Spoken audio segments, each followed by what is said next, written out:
అయితే గురుగారు నాకు ఇంకొక సందేహం ఏంటంటే, ప్రతిదానికి మనం భగవద్గీతను ప్రామాణికంగా చెప్తాం. అరే! ఏది భగవద్గీతలో లేనిది ఎక్కడ లేదు. ఎక్కడున్నా అది భగవద్గీతలో ఉంది అనే ఒక మాట కూడా చెప్తుంటారు. దాంట్లో నాకు బాగా నచ్చిన అంటే కర్మ సిద్ధాంతం ఏంటంటే, కర్మలు నువ్వు చెయ్యి. ఉమ్, ఫలితం నీకు సంబంధం లేదు.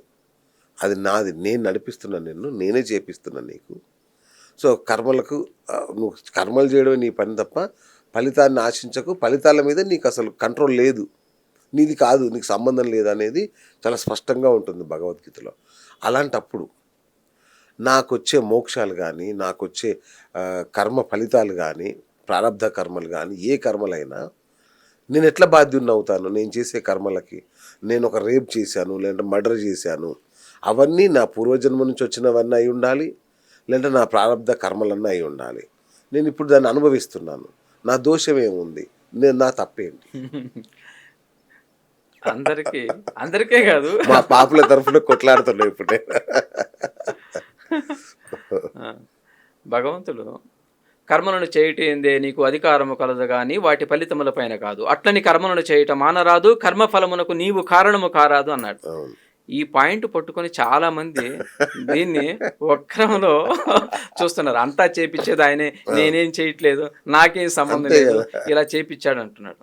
మనం దీన్ని లోతుగా పరిశీలిస్తే 84 లక్షల జీవరాశులు ఉన్నాయి. ఈ 84 లక్షల జీవరాశులు 83,99,999 జీవరాశులకి స్వరపేటిక లేదు, అవును. జ్ఞానం లేదు. అవును.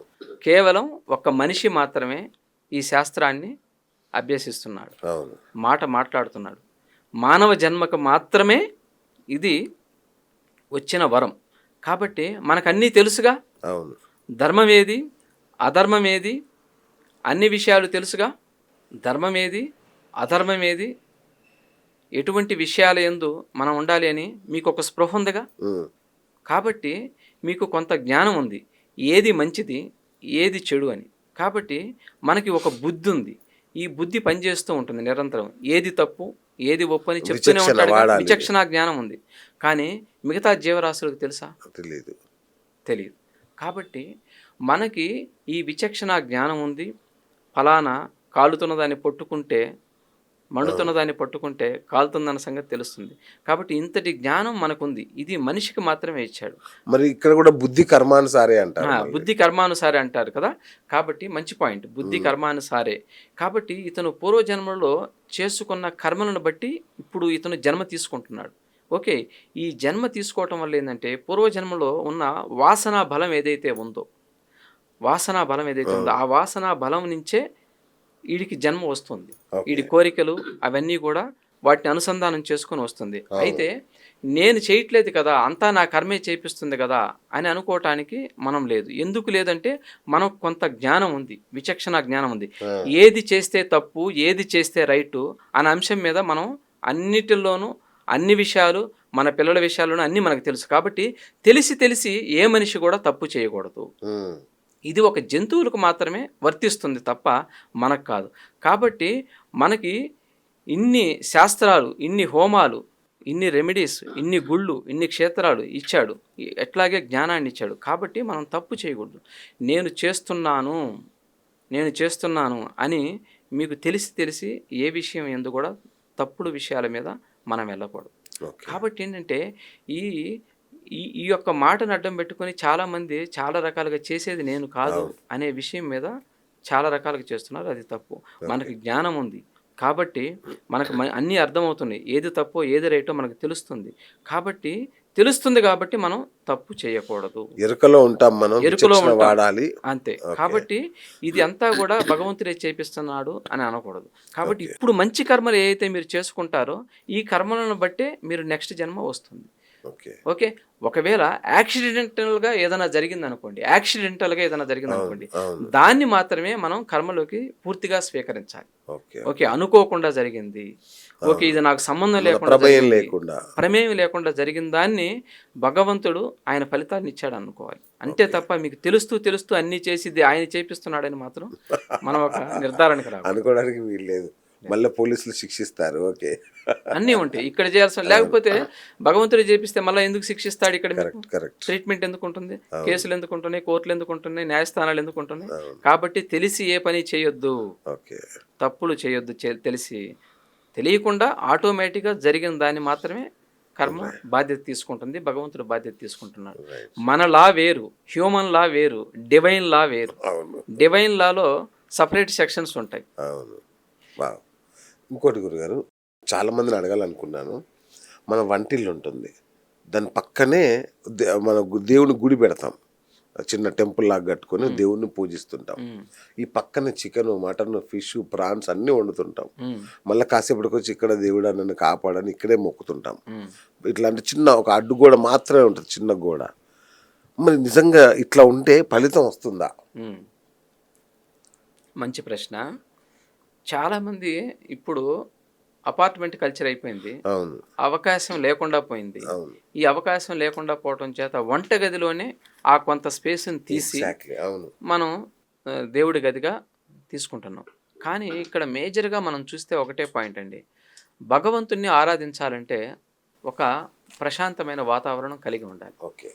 అది వంటగది పక్కనే ఉంటే నాకు తెలిసి మనం ప్రశాంతంగా కొన్ని పనులు చేయలేం అంతే కదా. కదా. పూజలు చేయాలన్నా కూడా, ఏది చేయాలన్నా కూడా అక్కడ కొన్ని శబ్దాలు వస్తున్నాయి, సౌండ్లు వస్తున్నాయి, ప్రతి నిమిషం డిస్ట్రాక్ట్ అయిపోతాం ఆటోమేటిక్గా. కాబట్టి మీకు పూజ యందు నిష్ట కుదరదు. అవును.